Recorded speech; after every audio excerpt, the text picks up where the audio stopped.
পারিশ্রমিক বাড়ানোর ইস্যুতে মালিক শ্রমিক বৈঠকে সমঝোতার পরেও চাঁপাইনবাবগঞ্জ রাজশাহী নাটোর রুটে চালু হয়নি বাস চলাচল। শ্রমিকদের একাংশের বিরুদ্ধে অভিযোগ বাস চলাচলে বাধা দেওয়ার।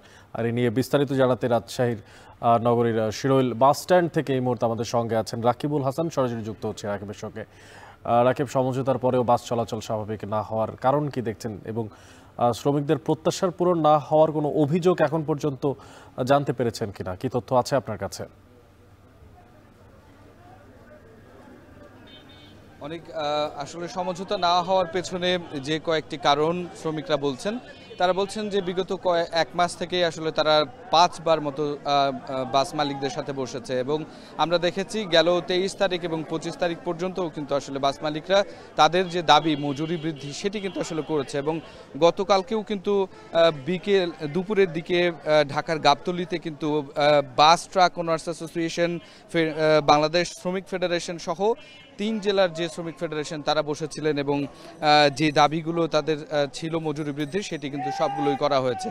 তারপরও আমরা আসলে যেটি আসলে দেখেছি, শ্রমিকরা রাজশাহী যে শ্রমিক ইউনিয়ন তাদের একটি অংশ, যেখানে জিয়া নামের একজন চালক তিনি আসলে এটির নেতৃত্ব দিচ্ছেন এবং তারা যেটি বলছেন যে আসলে একতা যে ট্রাভেলসটি আছে এই একতা পরিবহনের মতো আসলে মজুরি দিয়েছে ঠিকই, কিন্তু এর পাশাপাশি আসলে প্রতি গাড়িতে এসি গাড়িতে 2টি টিকিট তারা ফ্রি চান এবং 40 সিটের যে গাড়ি সেখানে 3টি টিকিট ফ্রি চান এবং বনাট যেটিকে বলা হয় অর্থাৎ কোচের ঢাকা কোচ বা নাইট কোচগুলোর সামনের যে জায়গাটি এবং সুপারভাইজারের যে আসন সেটিও আসলে তারা বিক্রি করতে চান, যেটির অর্থ তারা দাবি করছেন এবং এইটি আসলে মালিকদের সাথে তাদের আসলে মতপার্থক্য তৈরি করেছে এবং গতকালকে থেকে আমরা দেখছি যে তারা আসলে বাস চলাচলে বাধা দিচ্ছেন এবং রাজশাহী থেকে বাস এখন পর্যন্ত ছেড়ে যায়নি।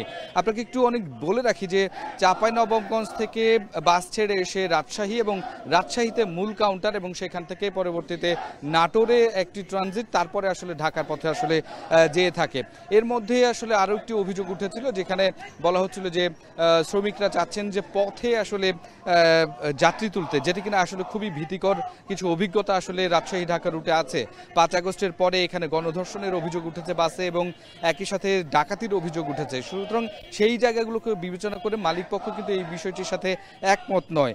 আজকে ঠিক 11টার সময় নওদাপাড়া বাস টার্মিনালে সেখানে এই যে শ্রমিকরা যে এখানে অবস্থান নিয়েছেন, মাথায় সাদা কাপড় বেঁধে তাদের যে দাবির কথাগুলো বলছেন সেগুলো নিয়ে 11টার সময় তারা নিজেরা বসবেন এবং পরবর্তীতে বাস মালিকদের সাথে বসার কথা রয়েছে। সেটি নিয়ে কতটুকু আসলে তারা সমঝোতায় আসতে পারছেন তার পরপরই আসলে ফলাফল বলা যাবে যে রাজশাহী থেকে বা উত্তরাঞ্চলে 3 জেলা থেকে বাস, দূরপাল্লার বাস চলবে কিনা। তো অনেকেই ছিল রাজশাহীর বাস স্ট্যান্ড থেকে আমার কাছে সর্বশেষ।